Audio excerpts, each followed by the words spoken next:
It began with the rumble of a diesel engine and the groan of steel. A 40-ton Doosan DX 420 excavator, its colossal frame painted in the familiar shade of construction site orange, was loaded onto a lowboy trailer in the heart of England. To any casual observer, it was just another piece of heavy machinery embarking on a long journey, a routine export logged and ticketed for the other side of the world. Its papers were immaculate, the sale recorded through a legitimate online auction house, its final destination, a buyer in Sydney, Australia. The machine looked ordinary, functional, even mundane, but concealed deep within the hollow steel of its hydraulic arm, this excavator was anything but ordinary. It was a Trojan horse, a meticulously engineered vessel for a secret cargo worth an astonishing £45 million. Packed into a custom-built, lead-lined cavity were 448 kilograms of high-purity MDMA, a chemical payload destined for Australia's lucrative drug market. This was not a crime of opportunity. It was the masterstroke of a sophisticated and disciplined organized crime group, the culmination of months of patient planning, precision engineering, and audacious logistics. The men behind the plot were not street-level dealers. They were seasoned, middle-aged career criminals who considered themselves untouchable, shielded by layers of corporate camouflage and the supposed invincibility of encrypted technology. From their secure EncroChat phones, they orchestrated the entire operation, moving their multi-million-pound asset across the globe with a few keystrokes. They believed they were ghosts in the machine, their communications a digital fortress. They were wrong. As their excavator crossed the Indian Ocean, their fortress was already being methodically dismantled by unseen hands. Law enforcement was not just one step behind them. They were inside their pockets, reading their every message, tracking their every move. The gang's downfall would come not from a high-speed chase or a violent raid, but from their own hubris. It would be triggered by the tiny, glinting reflection in a polished brass sign, and, most famously, by an innocent photograph of a beloved French bulldog named Bob, a single, careless click that would unravel a global drug empire. The operation's architects were Danny Brown, a 55-year-old from Bromley, South London, and his close associate, 62-year-old German national Stefan Baldauf. In the clandestine world of EncroChat, they were known by their handles. Brown was Throw the Dice, a name that hinted at his taste for high-stakes gambling, while Baldauf was the more stoic, bold move. Both were ranking members of a UK-based organized crime syndicate with extensive international connections. They were facilitators, the logistical brains who specialized in the complex business of moving contraband on a grand scale. Their plan for the £45 million Australian export was a masterclass in criminal tradecraft. The first step was to procure the vessel. The Doosan DX 420 excavator was purchased for €75,000, a price well below its market value, but its condition was irrelevant. Its purpose was concealment.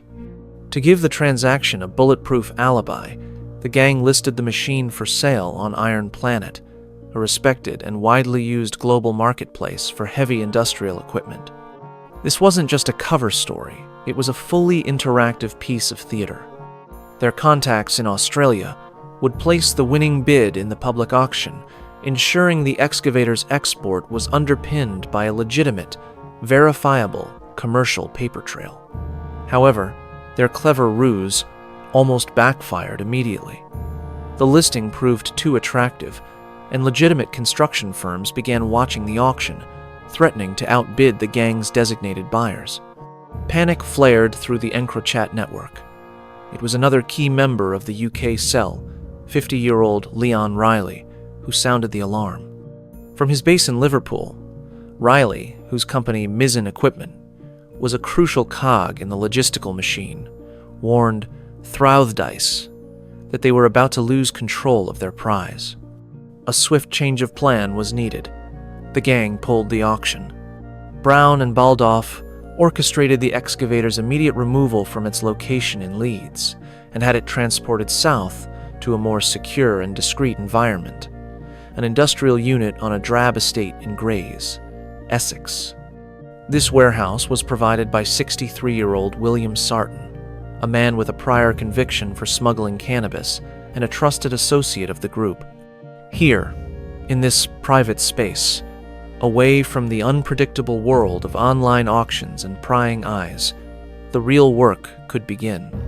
The shipment was officially reassigned to Riley's company, Mizzen Equipment, adding another seemingly legitimate corporate layer to the intricate disguise. Every step was deliberate, designed to build a fortress of plausibility around a colossal criminal conspiracy.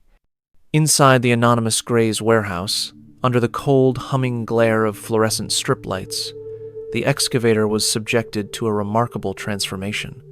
The man tasked with engineering the concealment was 61-year-old Philip Lawson, a brilliant and experienced criminal fabricator. Lawson was the operations architect, the one who designed the intricate system for hiding nearly half a ton of narcotics within the machine's very bones. His plan focused on the excavator's dipper arm, the large, articulated hydraulic limb used for digging. Following Lawson's precise schematics, a specialist welder was brought in. Using high-powered cutting tools, he sliced open a section of the thick steel arm, creating a long, hollow void. This was not a clumsy hack. It was a feat of industrial surgery. The cavity had to be large enough to hold the payload, but small enough to avoid compromising the arm's structural integrity or raising suspicion during a customs inspection. Into this purpose-built tomb, the gang carefully packed their prize, 226 shrink-wrapped blocks of MDMA, totaling 448 kilograms. The purity was exceptionally high, at 77.5%. Lawson, ever the professional, knew that a simple steel box would not be enough to defeat modern border controls. To shield the drugs from X-ray scanners, he directed the team to meticulously line the entire interior of the cavity with heavy lead sheeting, a classic countermeasure designed to absorb or scatter the rays and conceal the contents. The final stages of the modification were overseen on-site by 44-year-old Tony Borg, acting as Lawson's foreman. Once the drugs and lead lining were in place, the steel plate was welded back onto the arm. The seam was then painstakingly ground down and buffed until it was almost invisible. To complete the illusion, Lawson had sourced replica factory decals and safety warnings from a sign-making firm. These were carefully applied over the surgical scars, perfectly masking the fresh work. The entire arm was then repainted, making the concealment virtually undetectable to the naked eye. What had arrived as a piece of construction equipment was now a long-range drug mule, a steel sarcophagus poised for its journey to the underworld of Australia. In January 2020, its transformation complete, the excavator was loaded onto a truck and driven to Southampton docks. It was sealed in a container and hoisted onto a cargo ship, beginning its long, slow voyage across the world's oceans. For the nearly 3 months it was at sea, an undercurrent of nervous tension ran through the EncroChat network. Brown, Baldoff, and Riley exchanged constant updates, tracking the vessel's progress on maritime apps, reassuring their Australian partners that the £45 million prize was on its way. They were completely oblivious to the fact that their operation was already doomed. Australian authorities, acting on a tip-off, were waiting. When the ship docked in Brisbane on the 13th of March, 2020, the container holding the excavator was flagged for inspection. Australian Border Force, ABF, officers moved it to a secure facility and subjected it to a detailed X-ray scan. The lead lining, far from defeating the technology, did the opposite. It created a dark, dense anomaly on the scanner's screen that immediately aroused suspicion. The officers drilled a tiny hole into the arm, and a chemical test confirmed the presence of MDMA. But instead of seizing the drugs and arresting the recipients, The ABF and the Australian Federal Police, AFP, made a strategic decision to conduct a controlled delivery.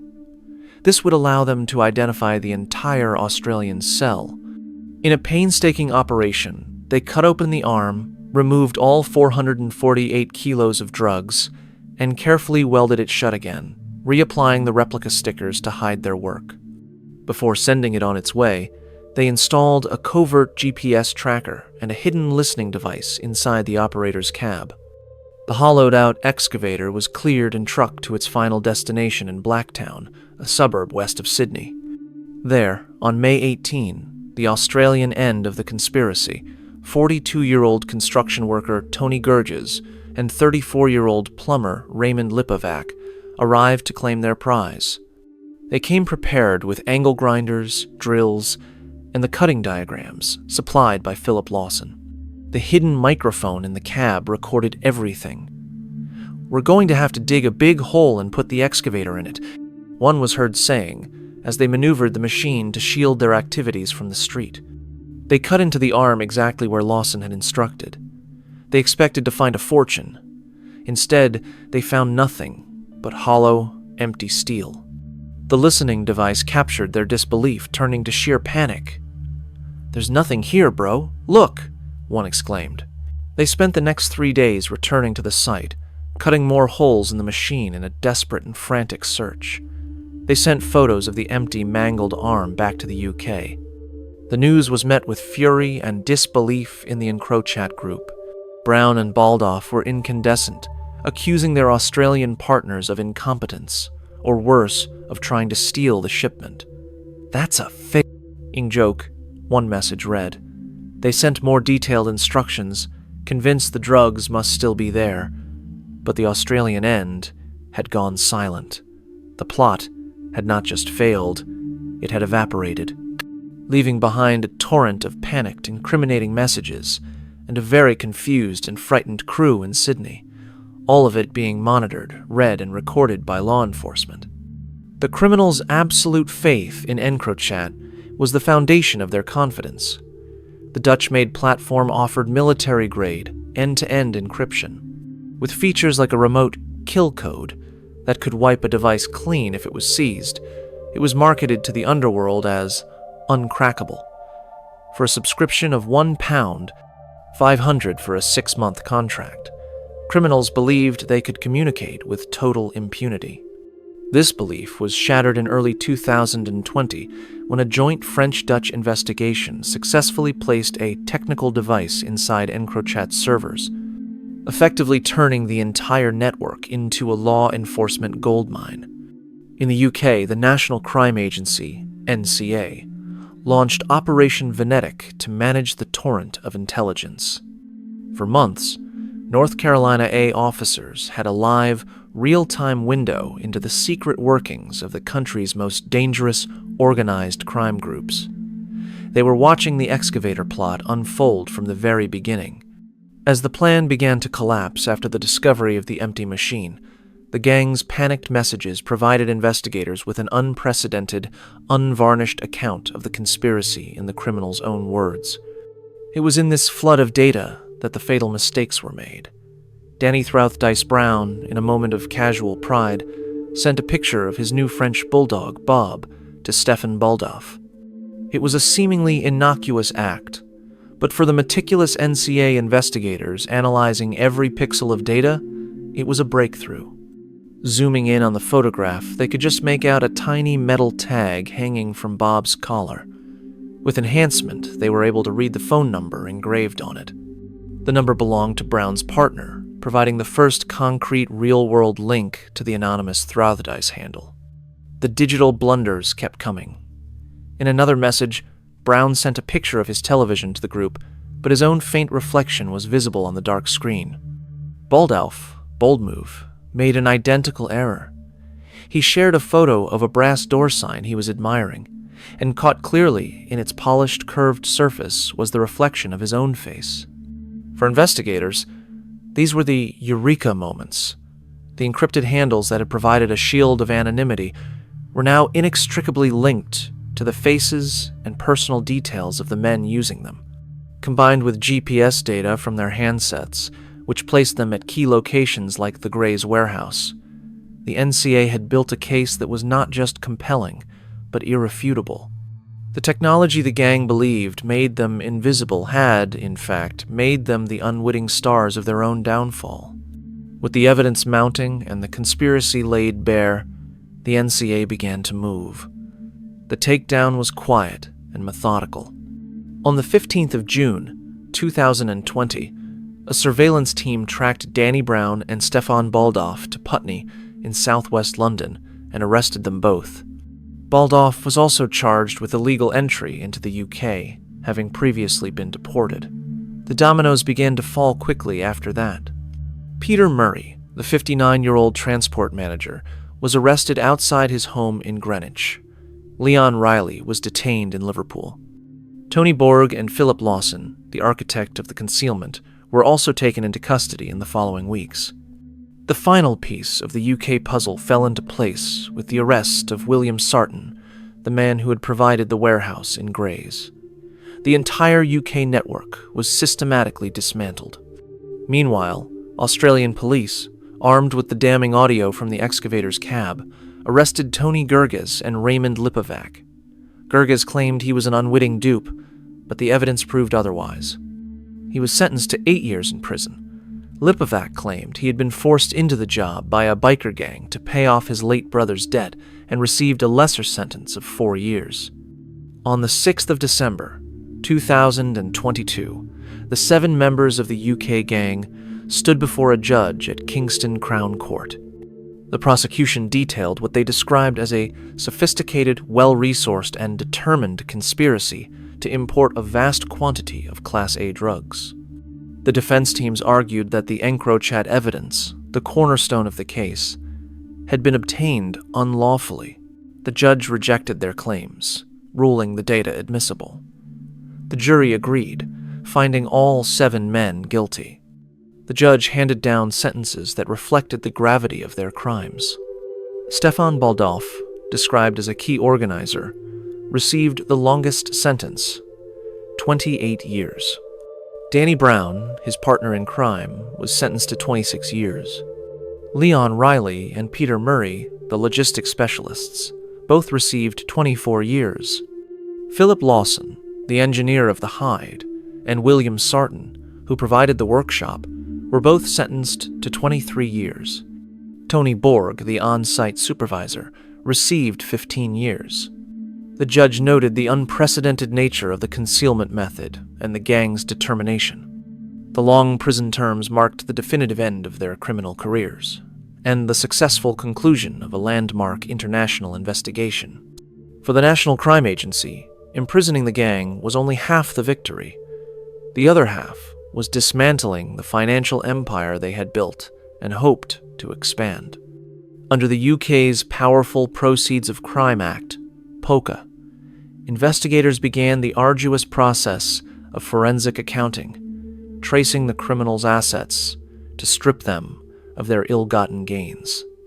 On the 20th of January, 2025, the case returned to Kingston Crown Court for the first of the confiscation hearings.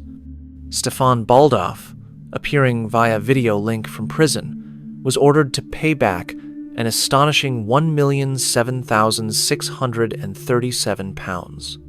The judge gave him just 3 months to produce the funds, or face having his 28-year sentence extended by an additional 7 years. Philip Lawson, the creator of the ingenious but ultimately flawed concealment, was also hit with a substantial order. He was told to repay £182,476 within the same time frame or serve an extra 3 years in prison. The NCA financial investigators made it clear that this was only the beginning. Confiscation proceedings against Danny Brown, William Sarton, and the other members of the crew were scheduled for later in the year. The message was unequivocal. Crime does not pay. The state would not only take away their liberty, but would also seize every house, car, and pound sterling earned through their criminal enterprise.